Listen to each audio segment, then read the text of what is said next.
Hi everybody, I'm Susan Mulvihill. I'm coming to you from Spokane, Washington, where the hardiness zone ranges from 5B to 6A.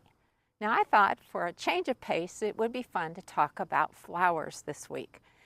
You know, they add so much beauty to our gardens. Some of them have scents, they attract pollinators. What's not to love about them? So I've got some tips to share with you. Let's get started. I'm out in our front yard next to our big pollinator garden. That's something that we created over 30 years ago, and it certainly evolved over the years and is still evolving. And then this big long bed over here is our pollinator garden, which we created 5 years ago.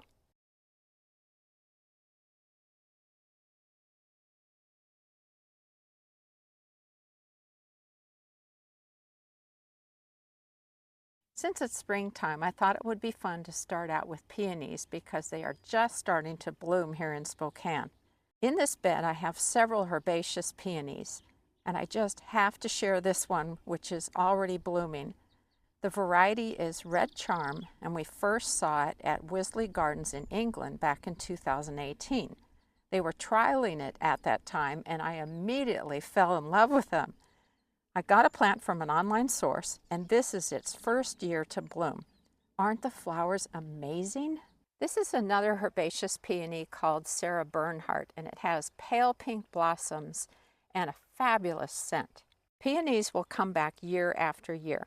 The most important thing you need to know about them is that when you first plant the root or you divide the plant later, the growing tips shouldn't be any more than 2 inches below the soil surface at the very most.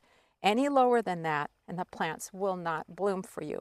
And I don't know about you, but the whole reason I grow herbaceous peonies is for those beautiful flowers. Now, after the flowers have bloomed and they've faded, that's when I'm going to clip off the flower heads. Another thing I wanted to mention is that peonies make wonderful cut flowers, but how do you know when to pick them? Your goal is to pick them when they're at what's called the marshmallow stage, and that's where the buds are soft and squishy. This one is still very hard and very tight, so it's not ready to be picked. It's also columbine blooming season. Aren't these just spectacular? Now check out these bright and cheerful flowers. These are painted daisies. Aren't they lovely? So I wanted to mention the importance of deadheading your flowers so that you can continue to get as many blooms as possible.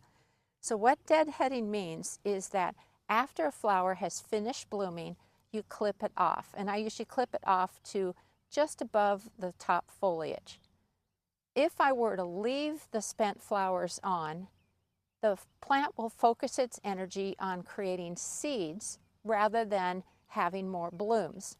So I'm highly motivated to clip off those spent flowers. I wanted to point out the foliage on these plants here. They're actually annual poppies, specifically a type of breadseed poppy called Danish flag. They're going to be very tall and the flowers are red and white. They are just eye-catching. And the interesting thing about annual poppies is that in the dead of winter, you can come outside and sprinkle the seeds on the soil surface. You don't have to cover them or anything. And they will come up in early spring. And before you know it, you're going to have all kinds of beautiful flowers to enjoy. Poppies come in all different colors. There's beautiful purple ones, white ones. The possibilities are just endless. No matter what kinds of plants you're growing, there is a task that you need to keep up with, and that is weeding. Now, I know nobody loves to weed, but it's so important to do, and that's because weeds compete with our plants for moisture, nutrients, and space. So you don't want the weeds crowding out the plants that you wanted to enjoy, right? I really don't mind weeding all that much because I know I need to get rid of them. And so anytime I see one, no matter what I'm doing, I'm grabbing it and yanking it out. Another thing you want to keep in mind is that when you are choosing plants, be sure to match their needs to what you have in your landscape. So if you have a very bright sunny landscape, which we primarily do, always choose plants that want to grow in full sun. If you have a very shady garden, don't choose those sun lovers. Choose plants that will thrive in the shade. I'm standing in the middle of our pollinator garden, and as I mentioned earlier, it's 5 years old now. And I initially started out with kind of a hands-off attitude because I wanted to let it do its thing to attract as many pollinators and beneficial insects as possible. And then over the last couple of years, I've noticed that there are some plants that are being a little too exuberant. For example, lupins, those are the plants with the beautiful blue spikes. Shasta daisies and Canadian goldenrod. Holy cow. So I decided this spring what I was going to do is a little bit of editing by removing some of the excess of those plants. I'm still going to let them grow, but I'm going to try to keep them a little bit more confined to certain areas. Although those lupins, I mean, they're just so gorgeous. They go here and there throughout this bed, and I just love them. And so do the bumblebees. They're just going nuts over the flowers.